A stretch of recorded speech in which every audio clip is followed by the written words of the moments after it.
Can everyone hear me? Yeah. There's a handout passing around. I made 100 copies, so there should be more than enough. You can take some home as a souvenir. It's very fortunate that we heard some of the anti-Jewish things found in apocryphal Christian Gospels right before you'll hear some of the Jewish responses to this. Maybe it's not just fortunate because I actually ordered the order of the papers here, so I made sure that first we hear some of the nasty Christian stuff against Jews, and now we'll hear some of the nasty Jewish stuff against Christians. So, the Toledoth Yeshu, which could be translated as the history of Jesus, is a polemical text or a set of texts that purports to relate the true facts about the life and death of Jesus. Like the Christian Gospels, it is structured as a set of stories about Jesus, loosely strung together by their focus on a single protagonist, and culminating with the crucifixion and its aftermath. Unlike the Gospels, it consists of nasty stories about Jesus, his false pretensions, misleading tricks, and magical activities, and it explicitly presents itself as a refutation of the Christian claims about Jesus. As such, Toledoth Yeshu often was seen by its Christian readers, from Agobard to Wagenseil and beyond, as the threatening book of blasphemies used by the Jews to mock the true faith. And it indeed served, especially for Jews living in a Christian world, as a text with which to counterbalance the external pressures exerted upon the Jewish communities, especially in the Middle Ages. How old this book is we cannot tell, but some of the nasty stories found here were known already in the late 2nd century CE, as may be seen from their use by Celsus and from their refutations or condemnations by Origen and Tertullian. One of the central features of Toledoth Yeshu's anti-Christian polemics is that it does not deny the claim that Jesus performed many miracles, but insists that he did this by using magic, the practice of which he learned from special books. In what follows, I shall examine the discourse of magic in the Toledoth Yeshu, and focus especially on the books supposedly used by Jesus and his disciples for performing what their followers saw as great miracles, but what our author sees as nothing but the work of magic. Any analysis of the Toledoth Yeshu must begin with two simple questions. Which of its many textual versions do we wish to analyze, and why? These questions are of great importance precisely because this book was extremely popular among the Jews of the Middle Ages and later periods, and these Jews not only copied the text of Toledoth Yeshu that they had received, but also modified, expanded upon, and updated the text to suit their own theological or social needs and changing linguistic preferences and literary tastes. The result, from the perspective of a modern historian, is a bewildering array of texts that can in no way be reduced to a single urtext. And there's a brand new edition of many different versions of Toledoth Yeshu done by Michael Mason and Peter Scheffer. So you can see that it's a very thick volume with many different versions of the text. Thus, the question of which version we choose to read will have a great impact on what we are likely to find in the Toledoth Yeshu. For the purpose of the present paper, and given my interest in late antiquity, I wish to focus on two closely related versions, both known to us especially from the Cairo Geniza. The first is the Aramaic version, which is commonly agreed to represent the earliest version of Toledoth Yeshu to which we currently have any access, but of which we have only fragments, all of which have been published in the past. The second is one of several Judeo-Arabic translations of this text, that is, translations into Arabic but written in Hebrew letters, which is very close to the Aramaic version wherever they overlap, and which has not yet been published. It too is available only in fragments, but they cover sections of the narrative that are not yet attested in the Aramaic fragments. In addition to these two versions, I shall also keep in mind two Hebrew versions of this text that seem to be quite close to the Aramaic version, at least in those sections where the Aramaic version is preserved. The following paper shall be divided in three parts. In the first, we shall offer a brief introduction to these disparate textual versions, to the relations between them, and to the narrative scenes they contain. In the second, we shall focus on the references to magic found in these versions, and note the centrality of this theme in Toledoth Yeshu. And in the third part, we shall look more closely at the books of magic mentioned in the text, and at their importance for the narrators of Toledoth Yeshu, both on the literary level and on the theological one. So I begin with an introduction to Toledoth Yeshu in Aramaic and in the earliest Judeo-Arabic version. As noted above, the earliest version of Toledoth Yeshu to which we have any access is found in several Aramaic fragments from the Cairo Geniza.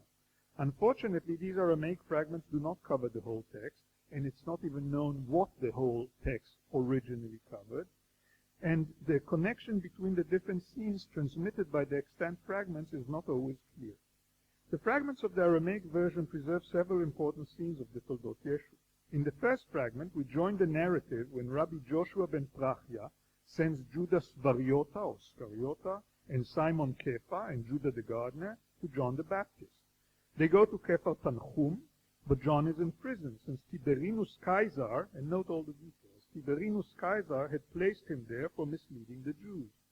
John is brought forth from prison, and Joshua ben Prachia then interrogates him about the books of magic to which we should soon return, and about Jesus' 11 disciples. John names them all, but the fragment subsequently breaks off. Then in another set of Aramaic fragments, we rejoin the narrative when Jesus' 5 disciples are brought to trial.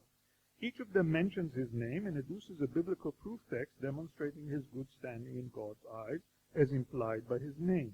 But in each case, Joshua ben Prachia adduces a different proof text which proves how wicked the disciple really is, and the disciple is executed. This is, of course, a scene that we also find in the Babylonian Talmud, in Tractate Sanhedrin 43a, which raises interesting questions about the relationship between Toledoth Yeshu and the Talmud, which we shall not try to tackle here. But the next scenes are unparalleled in the Talmud. First, Pilate the governor, Marinus the elder, Rabbi Joshua ben Prachia, and Rabbi Judah the gardener bring Jesus and John the Baptist to Tiberias to be examined by Tiberinus Caesar. When Tiberinus asks them what they do, Jesus and John represent themselves as the sons of God and as powerful healers, who can even make a woman pregnant without need for a man. Tiberinus then asks them to make his virgin daughter pregnant without a man, and Jesus says that Tiberinus may even choose the sex of his expected grandchild. Do you want a grandson or a granddaughter? He gives them the choice. Jesus and John are then imprisoned for 9 months to see what the virgin will produce. And when these 9 months are over and nothing happens, Rabbi Joshua ben Prachia secretly sends letters to all the Jewish communities to declare a 3-day fast to pray to God for mercy. Their supplications are answered, and God turns the fetus that Tiberinus' daughter carries in her womb into a stone. As the 9 months are over and his daughter has not yet given birth, Tiberinus has Jesus brought forth from prison and asks him why she has not yet given birth. Jesus tells him that the Jews can prolong a pregnancy for up to 12 months, but when even 12 months are over, no more excuses, he receives Tiberinus' permission to cut open his daughter's belly in order to deliver the child. Instead of a child, he finds only a stone, and when he tries to revive the dead virgin, as he had promised to do, he utterly fails. Tiberinus then tells Joshua ben Prachia and Marinus the elder to have Jesus executed, and the plot soon reaches its climax. In the next scene, John the Baptist is crucified in Tiberias in the 5th hour of the day, apropos hours of the day, as in the Gospels, and is quickly buried. But Jesus himself is shiftier than this, and when he sees his cross, he says a word of magic and flies in the air. Judah the gardener flies after him, and the ensuing battle, to which we shall return in the next section, results in Judah catching Jesus and bringing him to Joshua ben Prachia, who has him crucified. We then learn that Jesus had told his followers that if they come to his cross and do not find his body there, it means that he had risen to heaven. Thus, when Joshua ben Prachia has Jesus' body taken off the cross in line with the biblical law and buried in a water trough in the garden of Judah the gardener, Jesus' followers see the disappearance of his body as a sign that he had indeed risen to heaven. But when Pilate asks Judah the gardener about this, Judah digs Jesus' body out of the garden, binds the corpse by its legs, and drags it through the street of Tiberias in a manner that to me is reminiscent of the fate of Hector in the Iliad. Jesus' body is then reburied, and the narrator adds that the crucifixion took place on the 14th of Nisan, and that the dragging of Jesus' body through the streets of Tiberias took place on the 21st of the same month. This is followed by several ending formulae where the text breaks off. As you can already see, the Toledoth Yeshu is not a text of high literary qualities or aspirations, nor does it make a great effort to follow the gospel account or build up any kind of historical plausibility. It is set in Tiberias, whose ruler is Tiberinus Caesar. It attributes to Jesus 11 disciples and focuses only on 5, and it is full of stories which stretch all credulity and which sound quite improbable even as they unfold. But it is quite effective in deconstructing some of the main Christian claims about Jesus, including the claim that he was a miracle worker and that he had risen from the dead. And the nasty tone and colorful stories clearly would have pleased any Jewish audience which was exposed to Christian missionary propaganda but was not convinced by its contents. Moving from the Aramaic to the earlier Judeo-Arabic version of Toledoth Yeshu to which we have any access, we may note 3 unpublished Geniza fragments that preserve 10 consecutive pages of a text that is very close to the Aramaic version, but has some sections that are still unattested in the Aramaic fragments we currently have. In this version, we first join the story when Tiberinus Caesar orders the governor, Pilate, to inquire about Jesus. Pilate then summons Judah the gardener, Joshua ben Kachia, Marinus the elder, and a group of other elders, and asks them whether they know a man called Jesus, who is misleading the people with magic. Judah says that he knows Jesus, and that he comes from Nazareth, and Pilate sends Judah to bring Jesus to him.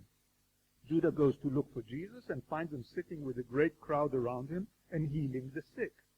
Jesus is then interrogated about his ancestry, and especially about the books of magic that he is using, and he insists that these are ancient books used already by Bileam son of Beor and found by Jesus in Egypt. And in passing, I note that this reference seems to imply that in an earlier section, which we do not yet have, the flight to Egypt was mentioned, although I'm not entirely certain about it. It is by means of these books that he heals the sick and does everything else he can do. The interrogators then ask Jesus why he uses magic and insist on knowing the true origin of his books, and he admits that they were written by John the Baptist. Pilate then sends Marinus to look for John in Capernaum, but John is in prison since he was practicing magic. John was brought out of prison. These are the scenes you already know from the Aramaic version. And Jesus and John are interrogated, leading directly to the scene in which Jesus' 5 disciples are questioned and executed. Pilate then wants to kill John and Jesus, but Joshua ben Kachia prefers to have them tried by Tiberinus Caesar. They are brought to Tiberinus, who asks them who they are and what they do, and they explain to him that they are the holy ones of the Lord of heaven, and that with their special books they work all their miracles. They also explain that they can make a woman pregnant even without intercourse with a man. This naturally leads to the story of the king's daughter, with which you are already familiar, and when the king's daughter dies and Jesus cannot revive her, both John and Jesus are sentenced to death. First John is crucified and buried, and then Jesus, in his attempt to escape crucifixion, flies in the air, but Judah the gardener brings him down, and he too is crucified. We next hear the story of his burial in the garden of Judah the gardener, and of how Jesus' friends, upon seeing no corpse on his cross, were convinced that he had risen from the dead. But Judah the gardener eventually produces the corpse. It is dragged through the streets of Tiberias, and we're informed that the crucifixion took place in the 14th of Nisan, as in the Aramaic version, and the dragging on the 22nd, not on the 21st. I don't know why this difference. After which the text ends with a few juicy wishes that such may be the fate of all of God's enemies. So in the Judeo-Arabic version, we really have, at least in the copy we have from the Geniza, we really have the end, the story to the very, very end. In addition to the Aramaic and the Judeo-Arabic versions, 2 Hebrew versions of the Toledoth Yeshu deserve to be mentioned here, and I skipped them. You'll see some of this on the handout. While I do not wish to use this opportunity to discuss the textual relations between these Aramaic, Judeo-Arabic, and Hebrew versions of the Toledoth Yeshu, it must be noted that the Aramaic fragments from the Cairo Geniza do not preserve the ur-text of the Toledoth Yeshu, if it ever had one, and do not even represent a single unified text. Since they come from several different manuscripts in the Geniza, there are a few small overlaps between the Aramaic texts of different Geniza fragments, and in such cases we can see that they are not identical. Most of the differences have to do with grammatical forms, and thus reflect the text's transmission history in different Aramaic-speaking communities, but some are more substantial. As one example that is pertinent to the study of Jewish magic, and this is item 1 on your handout, which I know you all have, I note that when Jesus flies in the air, hides in the cave of Elijah, and locks the cave from the inside with the help of a magic spell, Judah the gardener follows him, and then, according to one Aramaic fragment, and this is the one on the second column from the left, he merely recites the explicit name, and the cave opens. So you say, Ata Yehuda Ganana, V'amar Mila Deshema Mefarsha, etc. So this is all he said. He said the word of the explicit name. But in another, on your leftmost column, you see another Aramaic fragment from the Cairo Geniza, where the text is different. Ata Yehuda Ganana lefitcha de me'arti, ve'amar la pitcha pitcha ipatchi de ana shlicha de elah haraba. So in this version, he says to the cave, opening, opening, open up, for I am the messenger of the great God. When we look at the Judeo-Arabic version, which is also on your handout, we see that it follows the shorter text. And when we turn to the Hebrew versions, we see that the Geniza Hebrew text follows the longer text, whereas the Hebrew text edited by Deutsch, another one, omits this text seen in its entirety. Looking at the text itself, so you see here, even when you get to the Aramaic fragments, and although there's very little overlap between the different Aramaic fragments, when there is overlap, we can see that there are changes that are not just grammatical changes, but really changes that it's like different editions of the Aramaic text, certainly not one clear full text. Looking at the text itself, we see that in the shorter text, Judah merely recites the explicit name, as he already did earlier in the same scene, but in the longer text, he uses a very interesting formula, which includes a double invocation of the cave's opening, pitcha pitcha, a command, ipatchi, open up, and an explanation that he is the messenger of the great God, which is why his command must be obeyed. This brings to mind several other adjurations of this type, including a famous story of Rabbi Shimon Bar Yochai saying to a valley, Bik'a bik'a mil'i dinarei zahav, valley, valley, be filled with gold dinars. Or we might be reminded of the famous story of Achnai's oven, as recounted in the Palestinian Talmud, in a version that's a little bit different than the famous one in the Babylonian Talmud. And in the Palestinian Talmud, Rabbi Eliezer says to the carob tree, Charuvita, charuvita, in halacha kedivrehen it ukrin, carob tree, if the halacha is, as they say, be uprooted. We might even be reminded of a recipe for opening locked doors found in the Greek magical papyri, where the incantation first orders the door in Coptic, open up for me, doorbell. And once again in Greek, be open, doorbell, because I am Horus the Great, son of Osiris and Isis. I want the godless Typhon to flee. And I won't go into all the Egyptian connections and backgrounds of this, but this address to a door to open up in the Greek magical papyri and here in the Toledoth Yeshu all sounds to me as if this formula is a relatively ancient formula in the Toledoth Yeshu text, and therefore I tend to see the second reading, which merely refers to the mentioning of the explicit name, as a secondary modification, probably aiming to highlight the fact that whereas Jesus uses magic, Judah only recites the explicit name and makes no use of magical incantation. But be this as it may, there's no doubt that both variants appear in the earliest version of Toledoth Yeshu that we currently have, as we can see from the fact that both are found in the Aramaic fragment, and one is attested in the early Judeo-Arabic version, the other in the early Hebrew one. As you can see from this small example, trying to build elaborate historical reconstructions on the basis of the earliest texts of Toledoth Yeshu is like dancing on quicksand, with every misguided step leading you deeper into the mud. And yet, my aim in the present paper is not to highlight the textual problems besetting the study of the earliest versions of Toledoth Yeshu, but to study its attitudes to magic and its claims about the books of magic supposedly used by Jesus. In what follows, I shall therefore use the Aramaic and the Judeo-Arabic fragments and glimpse of the Hebrew version found in the Cairo Geniza and the one published by Deutsch in my search first for magic in the Toledoth Yeshu and then for books of magic in that text. So part 2, magic in the earliest accessible versions of the Toledoth Yeshu. One of the most striking features of the Toledoth Yeshu in all its different versions is that it never denies the fact that Jesus could indeed perform many miracles. And this is a very interesting polemical move. The Jewish authors and hearers of these texts, they do not deny that Jesus performed miracles. They just have a different explanation of how he could do it. Rather than denying this central tenet of the gospel narrative, our counter-gospel accepts this basic claim, but turns it on its head.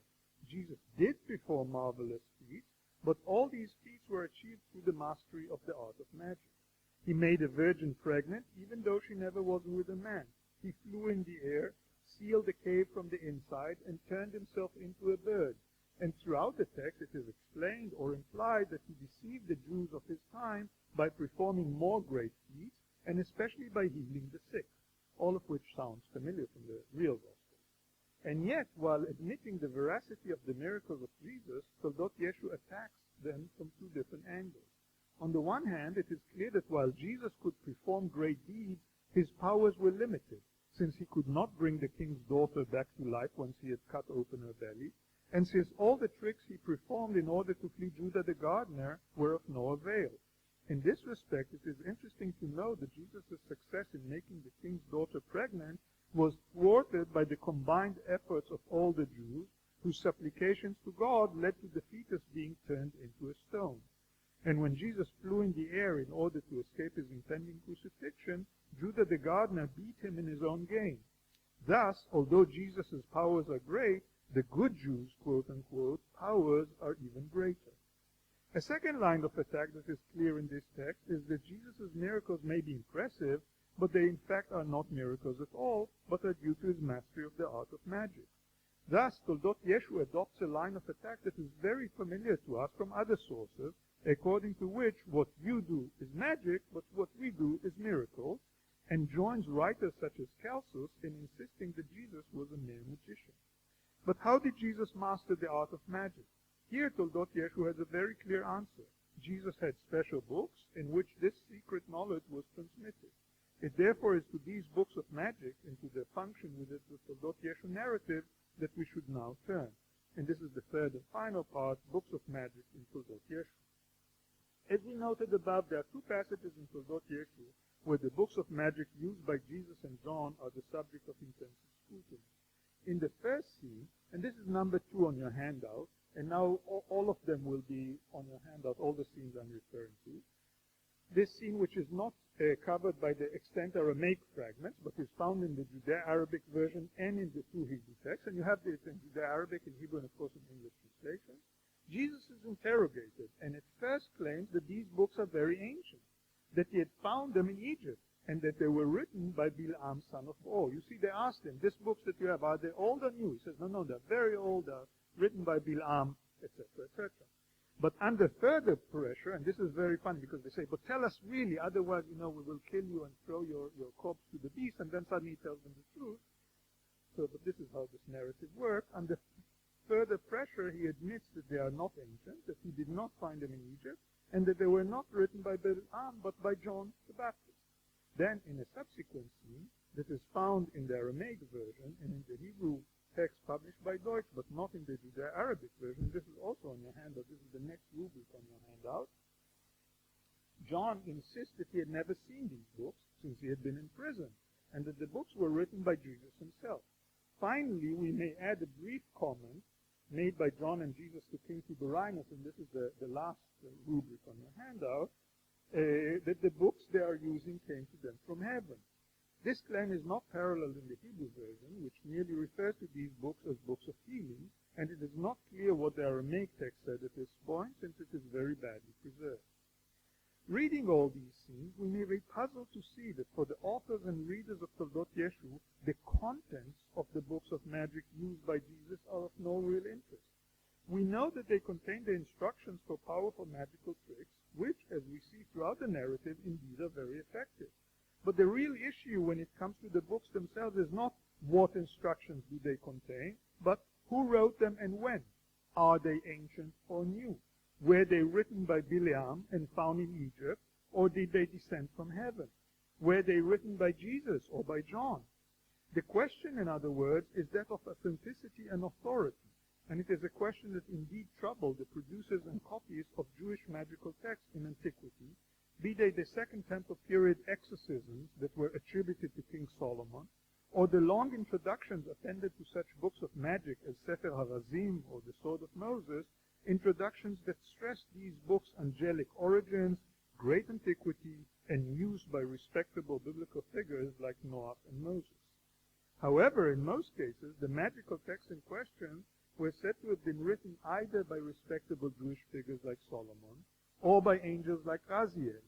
Yet Jesus pretends that his books were written not by one of these well-regarded authorities, but by the figure who is known in rabbinic literature as Bil'am HaRasha, Bil'am the Wicked, and who is often seen as a great magician and as a prefiguration of Jesus himself.